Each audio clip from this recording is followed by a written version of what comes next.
Italy to quarantine millions, placing the north on lockdown to stop the spread of the new coronavirus. The country this Saturday marking its biggest daily increase in cases since the outbreak erupted last month. Argentina, meanwhile, reporting Latin America's first death from the virus. Lebanon set to default on a foreign debt payment for the first time in its history. It won't be paying a $1.2 billion bond payment that was due Monday, further intensifying its financial crisis. And clashes between migrants and Greek authorities along Greece's border with Turkey. Thousands of migrants trying to cross from Turkey into Greece. Officers there pushing them back with tear gas. Hi, you're watching France 24. Thanks for joining us here on the program. A quarantine affecting millions of people in northern Italy, a spike in cases in hotspots Iran and France, and Argentina reporting Latin America's first death from the new coronavirus. COVID-19 continues to spread around the world, and in the U.S., the state of New York has declared a state of emergency, and more than 3,000 people on a cruise ship off the coast of California are in limbo after 21 people on board tested positive for the virus. Fraser Jackson has the latest.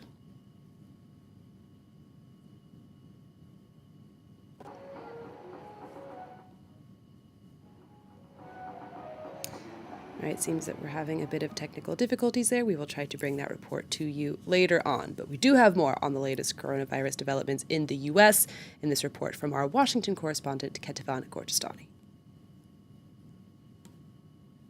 The coronavirus outbreak is contained in the United States. At least that is the message from the Trump administration. But numbers and experts seem to be pointing at just the opposite, with numbers here in the United States tripling over the past week, mostly contained to 3 major outbreak clusters. That nursing home in Washington state, just outside of Seattle, which is seen as the heart of the U.S. outbreak. There's also that cruise ship that has been docked off the coast of San Francisco since Wednesday. And finally, that community in New York State. Overall, more than half of U.S. states have now confirmed coronavirus cases. And experts say that the numbers will only be growing in the coming weeks as the virus spreads across communities, but mostly as more people get actually tested.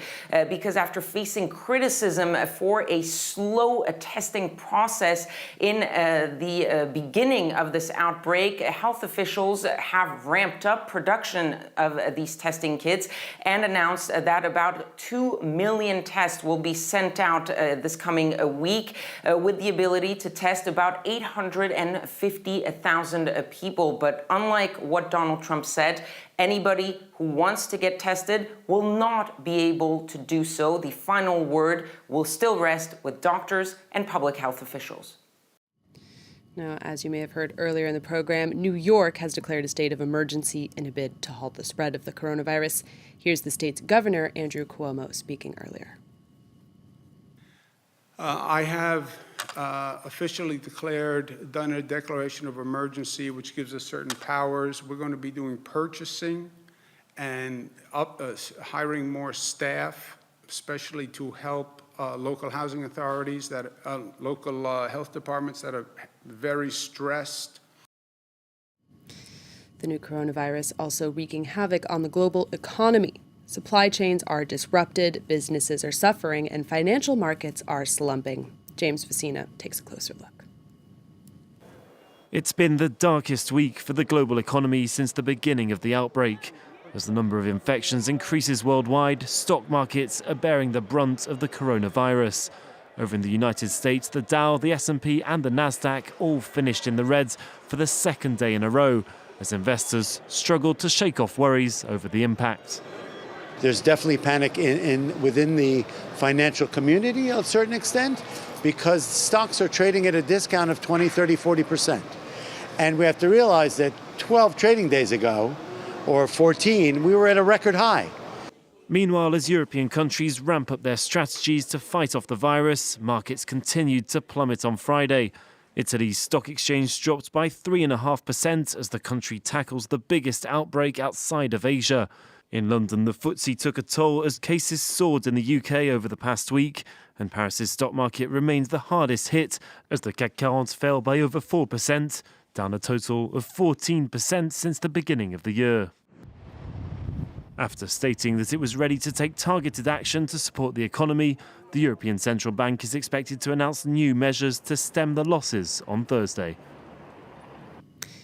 A hotel in China being used as a coronavirus quarantine facility collapsed this Saturday, burying around 70 people in the rubble. State media reporting that at least 40 of the 70 have now been rescued. Officials have yet to confirm the reason of the collapse and whether there were any fatalities at that hotel in the city of Guangzhou. For months, Lebanon has been struggling with its worst economic crisis in decades, and this Saturday, that crisis worsened even further. The country has announced it will default on a foreign debt payment for the first time in its history. The bond payment of $1.2 billion was due on Monday. Kamina Delek explains. It was a historic speech in which Lebanon's Prime Minister announced that for the first time the country would not be repaying its debts. Our reserves of hard currency have reached a critical and dangerous stage, which means we must suspend the payment of the Eurobond debt, which is due on the 9th of March. Instead, we have to use that money to provide basic commodities to the Lebanese people. After weeks of negotiations, the Council of Ministers voted in favour of defaulting on repaying $200 million of a $1 billion loan which had been due on Monday. Lebanon is in the midst of its worst economic crisis since its civil war. Its ever-growing public debt stands at $90 billion, around 170% of GDP. It has one of the highest debt levels in the world. A dire state of affairs that may well be a catalyst for change. I don't see how austerity measures can be avoided after this extremely bad management by the government. So that's where we're going, but in what form remains to be seen. But austerity is unlikely to go down well with the demonstrators who've been out on the streets for months, protesting against corruption and the government's mismanagement of the economy. But things could be about to get much worse. The World Bank warns that if Lebanon goes bankrupt, up to 70% of Lebanese people could be plunged into poverty. More on that story with our Beirut correspondent, Leila Milana Allen.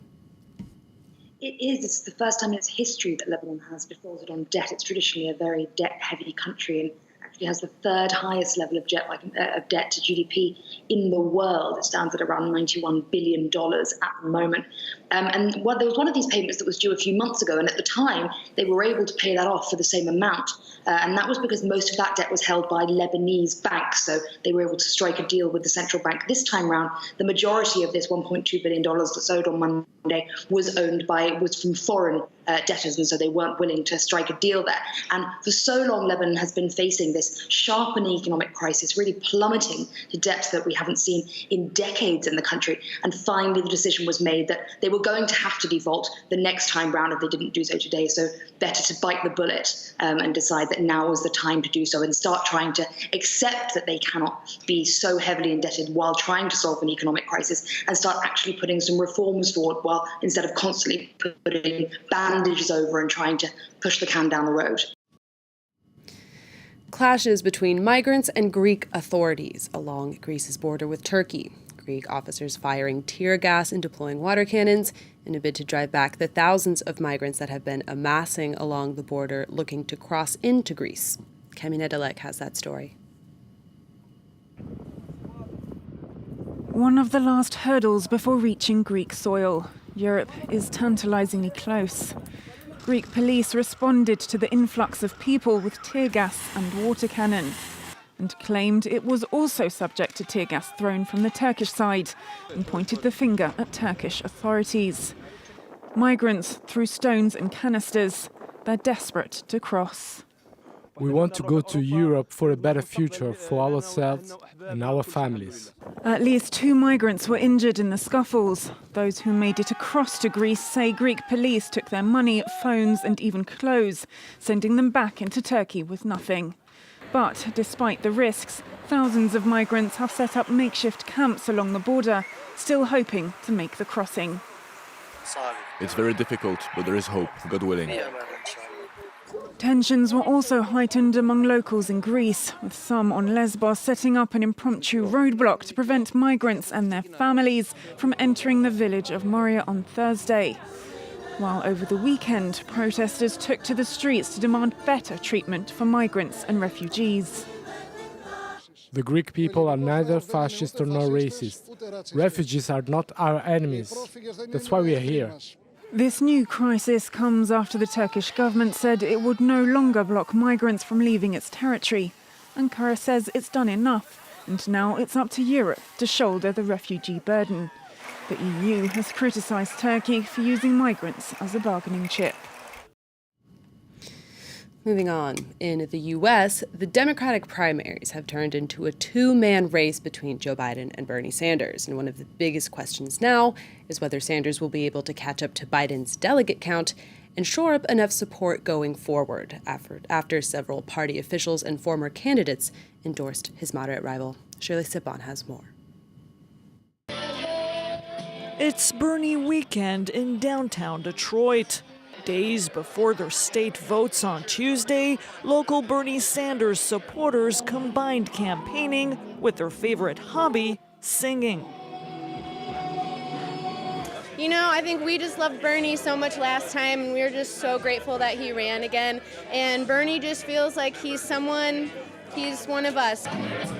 Among the 6 states holding contests next Tuesday, Michigan has the most delegates up for grabs.